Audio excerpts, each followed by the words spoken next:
여호와의 말씀이 엘리야에게 임하여 이르시되 너는 일어나 시돈에 속한 사르밧으로 가서 거기 머물라. 내가 그곳 과부에게 명령하여 내게 음식을 주게 하였느니라. 그가 일어나 사르밧으로 가서 성문에 이를 때에 한 과부가 그곳에서 나뭇가지를 줍는지라. 이에 불러 이르되 청하건대 그릇에 물을 조금 가져다가 내가 마시게 하라. 그가 가지러 갈 때에 엘리야가 그를 불러 이르되 청하건대 내 손에 떡 한 조각을 내게로 가져오라. 그가 이르되 당신의 하나님 여호와께서 살아계심을 두고 맹세하노니 나는 떡이 없고 다만 통에 가루 한 움큼과 병에 기름 조금뿐이라. 내가 나뭇가지 둘을 주어다가 나와 내 아들을 위하여 음식을 만들어 먹고 그 후에는 죽으리라. 엘리야가 그에게 이르되 두려워하지 말고 가서 네 말대로 하려니와 먼저 그것으로 나를 위하여 작은 떡 한 개를 만들어 내게로 가져오고 그 후에 너와 내 아들을 위하여 만들라. 이스라엘의 하나님 여호와의 말씀이 나 여호와가 비를 치매 내리는 날까지 그 통에 가루가 떨어지지 아니하고 그 병에 기름이 없어지지 아니하리라 하셨느니라. 그가 가서 엘리야의 말대로 하였더니 그와 엘리야와 그의 식구가 여러 날 먹었으나 여호와께서 엘리야를 통하여 하신 말씀같이 통에 가루가 떨어지지 아니하고 병에 기름이 없어지지 아니하니라. 할렐루야. 오늘도 하나님의 은혜 가운데 특별히 이 금요 심야 예배 하나님의 놀라운 은혜가 여러분에게 있기를 주님의 이름으로 축복합니다. 오늘은 순종하는 엘리야에 대해서 우리 함께 나누기를 원하는데 영어 부제를 달았습니다. unshaken, unshaken. unshaken이라고 하는 건 뭐냐면 흔들림이 없다, 요동함이 없다.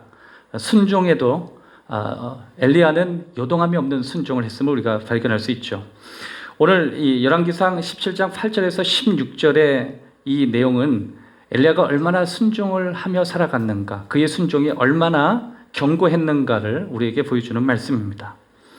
하나님께서 엘리야에게 하신 여러 가지 명령은 간단합니다. 1절부터 6절까지 내용은 그리 시냇가에 숨어 지내라. 그리고 7절 이하에 오늘 우리가 함께 나눌 본문부터 앞으로 나오는 모든 엘리야의 모습을 통해서 네 자신을 드러내놓고 살아라. 일어나라. 빛을 발하라. 그런 두 가지의 명령의 프레임을 갖고 오늘 본문을 우리가 볼 수가 있습니다. 오늘 이 8절부터 시작되는 엘리야의 모습은 이제 네 자신을 드러내라. 숨어 지내지 말고 드러내는 모습을 갖고 살아. 가라. 라고 하는 하나님의 명령입니다. 둘 다 쉽지가 않죠. 숨어 지내는 것도 쉽지 않고 자기 자신을 드러내놓고 산다는 것도 사실 쉬운 건 아닙니다. 믿음 생활도 마찬가지죠. 숨어 지내는 것, 답답한 우리의 마음을 또 갖게도 만들고, 그렇다고 내 자신을 드러내면서 마음껏 사역을 한다는 것도 여러 가지 따라오는 위험 요소들도 있고 또 불안하고 또 우리가 치러야 될 대가가 많이 있음을 우리가 발견합니다. 아무튼 드러내는 모습이나 그리고 숨어 지내는 모습, 두 가지의 모습이 다 우리에게는 쉽지 않은 모습이지만 엘리야는 그것을 훌륭히 해냈고 드디어 엘리야는 하나님 앞에 귀하게 쓰임받는 이 중요한 이 순간에 훈련된 모습으로 강력하게 세워짐을 우리가 발견할 수 있습니다. 하나님은 숨어있는 삶의 가치를 계속 발견하기를 원하셨습니다. 그리 시냇가에 숨고, 이 숨고라고 하는 이 명령은 엘리야에게 있어서 사실은 굉장히 쉽지 않은 요소가 있었습니다. 시냇물을 먹고 산다는 것조차 사실 그게 쉽지 않은 것처럼 드러내지 않고 은둔하면서 살라고 하는 하나님의 명령도 사실 쉬운 명령은 아닙니다. 엘리야가 숨어 지내는 그 긴 시간을 통해서 하나님이 무엇을 배우기를 원하셨을까? 간단합니다. 그가 하나님을 견고하게 의지하고 또 순종하는 모습을 배우시기를 원하셨습니다. 그 순간 그는 까마귀를 통해서 공급을 받게 되고 인간이 가지고 있는 고정관념을 계속 깨나가시는 하나님을 우리는 만날 수가 있습니다. 하나님이 쓰시는 사람이 어떤 사람이냐면 고정관념에 묻혀있는 사람을 잘 쓰지 않습니다. 또 어떨 때는 좀 위험하긴 한데 상식 밖의 사람을 쓰실 때도 있습니다. 이때 우리가 반드시 조건이 있습니다. 상식 밖이라고 하는 건 맹목적인 상식 밖의 사람이 아니라 순종이라고 하는 그 요소 안에서 비상식적인 성까지 위험 요소가 있지만 그렇게 순종하는 모습을 지녔던 사람을 하나님이 쓰실 경우가 많습니다. 오늘 등장하는 이 엘리야의 이 모습은 상식적이라고 보기는 어렵죠. 시냇가에서 1년 동안 시냇을 먹고 살라고 하는 것은 상식적인 수준은 아닙니다. 굉장히 위험성도 있지만 그래도 하나님은 얄팍한 사람을 쓰신 적이 없습니다. 이렇게 하나님의 약속이 비상식적인 성까지도 허용될 때 그것을 믿음 안에서 잘 분별하면서 순종했던 엘리야를 하나님이 사용하심을 발견할 수 있습니다. 왜 그러냐면 하나님은 믿음의 사람을 키우시기를 원하시거든요. 믿음의 사람에게 가장 필요한 게 뭐예요? 순종하는 것. 오늘 8절에서 10절을 보시면 하나님의 말씀이 엘리야에게 임하죠. 너는 일어나라. 9절에 뭐라고 그러신다고요? 일어나라. 그리고 10절 그가 일어나 사르밧으로 갔다. 하나님의 말씀이 임했다. 그가 일어났다. 그가 갔다. 굉장히 하나님 말씀에 순종하는 때 토달지 않는 모습을 우리가 발견할 수 있죠.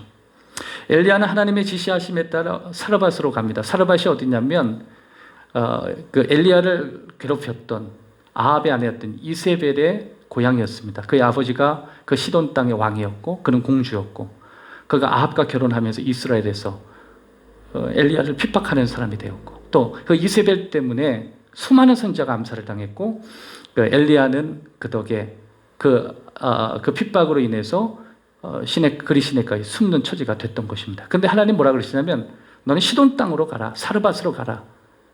죽으라는 말이거든요. 이세벨의 고향으로 가라고 하는 것입니다. 쉽지 않은 하나님의 말씀이었습니다. 그럼에도 불구하고 엘리야는 순종하죠. 북쪽으로 올라갑니다. 이런 상황에서 우리가 살펴보지만 대부분의 사람들은 흔들립니다. 아니 그 1절부터 7절까지 상황을 보면 사실 그 순간만 돼도 흔들리는 사람이 많을 것입니다. 그리시네가에서 1년간 까마귀가 불어다주는 고기 먹고 산다. 이거 보통 순종에서는 사실 어려운 것이거든요. 그러나 엘리야가 누구예요? 엘리야는 앞으로 갈멜산의 승리를 가져오게 될 위대한 선지자입니다. 그런 사람을 하나님이 한순간에 쓰시는 게 아니라 이렇게 1절에서 7절까지 그리시네가에서 자기의 내면을 깊이 훈련하는 그 시간, 그리고 사르밧 과부를 통해서 2년 이상, 약 2년 6개월 정도 공개를 받는 그런 여러 가지 훈련의 기간을 통해서 그는 하나님 앞에 존귀하게 쓰임받는 시간이 되기 위해서 그는 훈련되고 있었던 것입니다.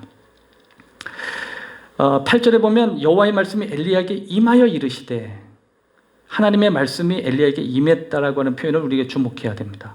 7절에 시내가 말랐죠. 그리고 8절에 하나님의 말씀이 임했습니다. 임했다. 여러분, 임했다, 이 부분을 우리가 주목해야 되는데 엘리야는 하나님을 앞서지 않았다라고 하는 사실입니다. 하나님이 움직이시기 이전에 엘리야가 움직인 것이 아니라 하나님의 말씀이 임한 다음에 움직임이 시작됩니다. 그 뜻은 뭐냐면 엘리야는 하나님보다 앞서지 않았다. 정확히 말하면 엘리야는 하나님 말씀 앞에 서지 않았다. 언제나 하나님의 말씀을 따르는 인생이 됐다. 예수님께서도 누가복음 4장 24절에 그렇게 말씀하셨습니다. 엘리야 시대에 엘리야가 다른 모든 사람에게 보내심을 받지 않고 사르밧 과부에게만 보내심을 받았다. 그런 하나님의 보내심에 사용됐던 사람이 바로 엘리야였다. 하나님이 그렇게 말씀하셨습니다. 그런데 오늘 9절을 한번 보시면 내가 그곳 과부에게 명하여 그랬습니다. 이 명하여, 이게 이제 완료형으로 되어 있는데 하나님이 이미 다 얘기해 놨다, 그렇게 얘기했습니다. 그러면 우리가 상식적으로 10절부터 14절까지 엘리야가 드디어 사르밧 성문에 도착해서 과부하고 만나게 될 때 과부는 이렇게 반응하는 게 맞습니다. 저는 하나님의 음성을 듣고 지금 기다리고 있었습니다. 이런 어떤 흐름이 맞는데 10절에서 14절까지 대화를 보면 엘리야가 당황할 만한 대답을 사르밧 과부가 합니다. 물을 달라 그래도, 그리고 밥을 한 줌에 먹을 것을 좀 나에게 해달라고 해도 마치 처음 듣는 것처럼 그렇게 행동을 합니다. 그러나 결과는 어떻게 됐죠? 하겠다고 합니다. 우리 여기서 좀 궁금한 것이 있는데, 하나님이 명령하셨는데 그러면 그 명령은 어떤 방식의 명령이었는가? 우리가 기대하는 명령은 이런 거죠. 얘야, 엘리야가 올 건데 그에게 원하는 대로 해주거라. 그러면 그가 그 음성을 듣고 미리 준비하는 그런 우린 그림을 늘 원합니다. 그러나 분명히 하나님이 명령을 하셨는데 그는 그렇게 얘기하지 않고 계속 묻습니다. 그리고 결국은 허용합니다. 그러면 하나님이 잘못 말씀하신 것인가요? 아니면 엘리야가 잘못 들은 건가요? 그게 아닙니다. 하나님은 이미 인간의 본능 위에 초월하셔서 그가 그렇게 예스라고 대답할 수 있도록 인도하셨던 것입니다. 까마귀가 하나님의 음성을 듣고 움직인 게 아니었죠. 까마귀의 본능 위에 계셔서 그가 고기를 물고 엘리야 앞에 갖다 주도록 하나님은 섭리하셨던 것입니다. 하나님의 섭리는 바로 그렇게 인도하십니다. 사랑하는 여러분, 엘리야는 이런 사르밧 과부에게서 끝까지 가뭄이 끝나는 날까지 공개를 받습니다. 붙어 먹는 은혜를 경험합니다. 붙어 먹는 누림을 경험합니다. 그런 거 보면 인생은 자기의 노력만으로 사는 건 아닌 것 같습니다. 그리 시냇가에서 1년간 까마귀가 물어달아 주는 고기를 먹고 살고 버텼습니다. 그리고 북쪽에 올라갔습니다. 역설적이지만 왕비 이세벨에게 쫓겨 망명까지 떠난 엘리야가 그의 고향에 가서 과부에게 가뭄이 끝나는 날까지 얻어먹고 삽니다. 10절에 보면 나뭇가지를 줍는 모습을 발견합니다. 여기서 줍다는 히브리어로 카시 이렇게 쓰여 있는데, 카시라고 하는 것은 분사로 되어 있는데 그거는 그 여인이 줍고 있다라고 하는 것입니다. 당시의 여성은 나뭇가지를 줍지 않습니다. 어느 정도 삶을 살게 되면 종을 통해서 나뭇가지를 줍게 하죠. 그런데 줍고 있다라고 하는 건 무슨 뜻이에요? 그가 그만큼 가난했다라고 하는 것입니다. 하나님은 이렇게 가난한 사람을 통해서도 일하실 때가 있습니다. 하나님의 섭리는 우리가 이해하기 참 어렵죠. 11절에 물 달라는 부탁을 합니다. 또 거절하지 않습니다. 좀 더 무리한 부탁을 합니다. 거절하지 않습니다. 나중에는 12절에 보면 나의 하나님이 아니라 당신의 하나님이라고 하나님을 고백까지 합니다. 결론은 어떻게 돼요? 그 여인이 순종함으로 자신의 가족들이 여러 날을 먹었다. 15절에 그렇게 기록하고 있습니다. 이 여러 날은 엘리야가 3년 6개월 동안 하늘문이 닫혀서 가물었는데 1년 동안 그리 시냇가에 있었으니까 약 2년 6개월 동안 그 가족들은 마르지 않는 기름통을 경험한 것입니다. 40년 동안, 몇 년이요? 40년. 40년 동안 이스라엘을 먹이신 하나님의 능력이 엘리야를 통해서 다시 증거되고 있는 모습입니다. 사랑하는 여러분, 오늘 이 엘리야의 순종을 통해서 한 명의 순종이 식구를 먹이고 한 명의 순종이 하나님의 계획을 가져오는, 그리고 하나님의 승리를 가져오는 놀라운 역사를 우리가 체험하게 되는 것입니다. 가끔 우리가 멀리 바라볼 수 없을 때 하나님의 계획이 내 눈앞에 당장 멀리 보여지지 않을 때, 그럴 때 우리는 불안해합니다. 우리는 정말 많은 걸 알기를 원하죠. 그리고 많은 걸 발견하기를 원하죠. 많은 걸 느끼기를 원하죠. 그리고 많은 걸 알고 안전하게 걸어가기를 원합니다. 그러나 하나님의 인도하심은 언제나 조금씩 인도해 주셨습니다. 그리 시냇가에 1년, 사르밧 과부에게서 2년 6개월. 언제나 하나님은 조금씩 한 걸음씩 우리를 인도하셨습니다. 불안하시죠? 뭔가 하루의 양식이 아니라 많은 양식으로 곳간에 쌓아놓고 편안하게 지내기를 원하시죠. 그러나 하나님은 한 번도 믿음의 사람들을 그렇게 다루지 않습니다. 언제나 조금씩 인도하시고, 하지만 우리가 힘들고 어려울 때 8절의 말씀처럼 먼저 찾아오시는 하나님, 그 하나님이 바로 엘리야의 하나님이었습니다.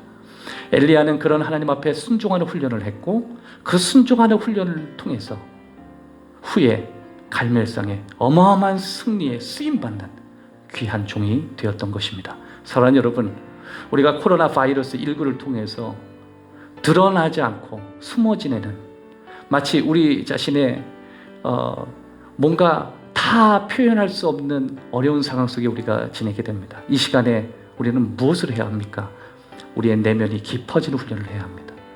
뿌리가 깊이 내려가고 하나님과의 관계가 친밀해지는, 영적으로 깊어지는 시간이 되어야 하는 것입니다. 이제 코로나19가 끝나고 난 이후에 우리들은 하나님이 우리를 드러내놓고 하나님이 원하시는 대로, 하나님이 원하시는 곳을 향하여 귀하게 쓰여주시는 존귀한 사람들이 될 것입니다. 그렇게 여러분의 가정이 쓰임받기를 원합니다. 그리고 그렇게 여러분의 사업장이 쓰임받기를 준비하십시오. 곧 하나님의 인도하심이 시작될 것입니다. 오늘도 주의 은혜와 주님의 보호하심과 주님의 인도하심이 살아가는 여러분에게 있기를 주 예수 그리스도의 이름으로 축복합니다. 살아계신 하나님 아버지, 오늘도 하나님의 은혜로 주님의 자녀들을 지켜주시고 이 메마르고 고통스러운 이 시간에 오늘도 살아계신 하나님은 우리를 이끄시고 인도하심을 믿습니다. 또한 우리가 말씀 앞에 나아가지 않고 말씀을 사모하면서 그 말씀 안에서 사는 삶을 살아가게 하시고 그 안에서 주님 앞에 더 깊어지고 또 견고해지는 귀한 시간이 될 수 있도록 도와주시옵소서. 우리를 사랑하시는 예수 그리스도의 이름으로 기도드리옵나이다.